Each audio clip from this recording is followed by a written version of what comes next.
انا عندي شغل ثابت، عندي موبايل جديد، وبخرج كتير مع صحابي. بس كل يوم بصحى واسأل نفسي، هو انا ليه حاسس اني مش حي؟ في منتصف القرن العشرين ظهر فيلسوف ومحلل نفسي اسمه إريك فروم. كان شايف ان الانسان المعاصر بيضيع، مش لانه فقير او ضعيف، بل لانه فقد انسانيته. وفروم كان شايف ان الحب مش رفاهية، الحب هو املنا الاخير. اهلا وسهلا بيكم في فيديو جديد من برنامج الفيلسوف. فالاول ما تنساش تعمل شير ولايك وسبسكرايب للقناة، ويلا بينا ندخل في موضوع الحلقة بتاعتنا على طول. النهاردة احنا في عالم بيجبرك تبقى آلة، مطلوب منك تشتغل، تستهلك، تتكلم قليل وتفكر أقل. كل حاجة بقت معمولة علشان تخلينا نعيش بسرعة من غير ما نحس. العلاقات بقت سريعة وسطحية جدا. الحب بقى كلمة بنستخدمها كتير، بس نادرا ما بنقصدها بجد.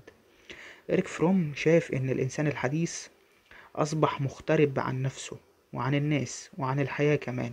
وده حصل لأن المجتمع الصناعي والحداثة شجعوا على الاستهلاك بدل التواصل، وعلى الإنتاجية بدل التأمل. وبيقول كمان في كتابه الإنسان لنفسه، الحرية اللي حصل عليها الإنسان الغربي كانت خارجية، لكنها سببت له فراغ داخلي رهيب. واحدة يمكن من أشهر كتب فروم هو كتاب الخوف من الحرية، واللي ناقش فيه فكرة بسيطة لكن مرعبة. الإنسان الحديث بيخاف من الحرية. طب ليه؟ ليه هو بيخاف منها؟ لأن الحرية معناها مسؤولية، ومعنى إنك تكون مسؤول إنك تاخد قراراتك بإيدك وتتحمل نتائجها لوحدك. فكتير من الناس بيهربوا من الحرية دي بأكتر من طريقة، وهو حددهم الحقيقة إيريك فروم. أولهم السلطوية، يعني يسلم نفسه بنفسه للسلطة تتحكم فيه، سواء كانت سياسية أو دينية أو حتى عاطفية. تاني حاجة الامتثال، يعني يلبس زي الناس، يتكلم زي الناس، يفكر كمان زي الناس عشان ما يحسش انه مختلف.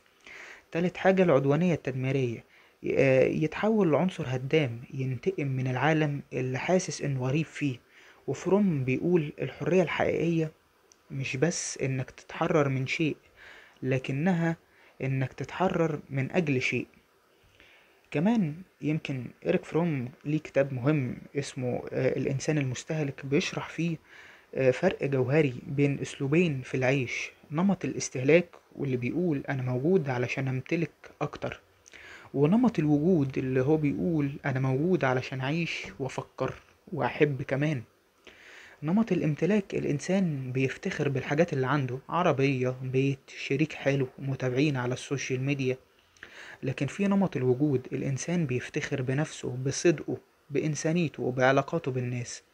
وفروم الحقيقة بيحذر من إننا نتحول لسلع بنسوق نفسنا بيها. زي ما بيقول في مجتمع السوق الناس بتقيم نفسها زي البضاعة، وكل ما كانت التغليف جذاب كل ما زادت قيمتها.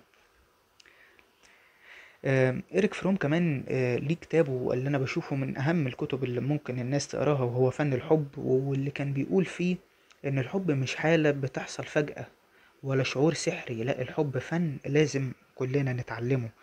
وهو بيفرق بين أنواع مختلفة من الحب: حب الأخوة اللي هو التعاطف والتفاهم بين البشر، وحب الأم اللي هو الحب غير المشروط، وحب النفس اللي هو احترام الذات، وحب الله أو الإله وهو حالة من التسامي، وحب الإيروس أو اللي هو الحب الرومانسي. الحب فعل إرادي مش رد فعل، هو قرار، التزام، ممارسة يومية. ده على حد تعبير إيريك فروم. وهو كان شايف إن معظم الناس بيدوروا على الحب مش من غير ما يشتغلوا على نفسهم، وده سبب فشل أغلب العلاقات. فروم ما كانش بيشوف إن الفرد لوحده مسؤول عن إنسانيته دي، ولا إن المجتمع لوحده هو اللي بيفسدنا كبشر. هو كان شايف ان الاتنين مرتبطين ببعض بشكل كبير. لو المجتمع علمك انك قيمة اقتصادية، بس هتعيش كسلعة. ولو الفرد محاولش يبني وعيه ويقاوم ده، هيفضل عبد للاستهلاك. علشان كده هو دعا لتغيير في التربية وفي الاقتصاد وفي الثقافة. لازم نعلم أولادنا التأمل مش بس الحساب. لازم نعيد تعريف النجاح ايه هو، مش بس بالفلوس. لازم نحترم الإنسان مش لأنه مفيد، لكن لأنه إنسان في الأول والآخر. إريك فروم كان شايف إن مستقبل الإنسانية مرهون باختيار واحد: يا إما نكمل نعيش كآلات مستهلكة، يا إما نبدأ نحب ونفكر ونعيش بحرية حقيقية. وقال كمان إن إما أن يموت الإنسان كآدمي أو يعيش كآلة.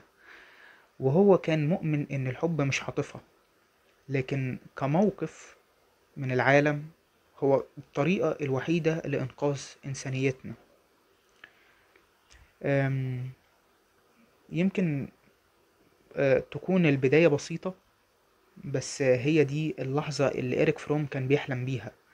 لحظة يرجع فيها الإنسان يشوف الإنسان ويبدأ يحب من جديد بجد.